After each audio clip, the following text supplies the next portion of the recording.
SM. Hindi na nakauwi eh. Ano siya namatay dali niya? Bukalan lang eh. SM Center. Mines ito, SM Muntinlupa. Oo, Tanda mo yan? natapan namin yun eh. Ayan. Diyan ka nag-ano sila mabir doon eh, archives. Boss, pag natandaan mo, ikaw mag-guide. Oo, ano ko ba? Ano ko ba? Di bali pag ano, may ways naman doon. Check ko.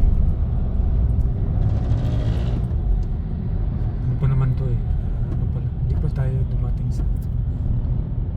Si Trishang may anak na eh. Isawa na. Pero sa Adrian, malapang.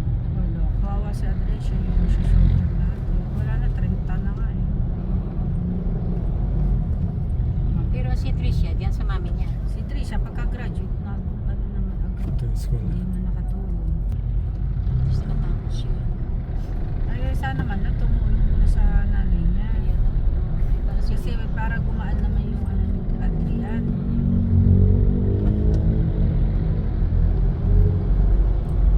Tapos pinaurong-urong pa pala daw yung binyag.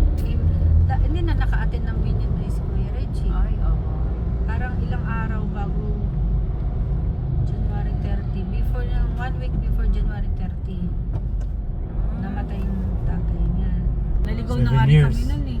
Ayan, Pure Gold, San Pedro. 7 years old na siya. Ayun. 10. Atin. Diretso tayo Ilang years dito. na? 9 years tayo. Diretso. Parang ang 7 ata nun si anak ni Mimi na Hindi. lalaki. Ah, oo. Diba sabay-sabay kasi Oo. kami. Oo. Nung birthday ko yun pala. Sinitan pala. Matandaan dito siya. Oh, tanda mo Alam naman. ko lang split to. Dapat doon tayo sa kabila. Dito? Sa left. Eh wag na. Hayaan mo na mahirapan ka dito na lang. Ito na, sa Basta tulay. Okay lang. may HBC. Oo, sa tulay. Doon. Yun lang sa loob na. Oh, sige, may mga sige. palikod-likod. Ano na to, Makita ng mga intercept?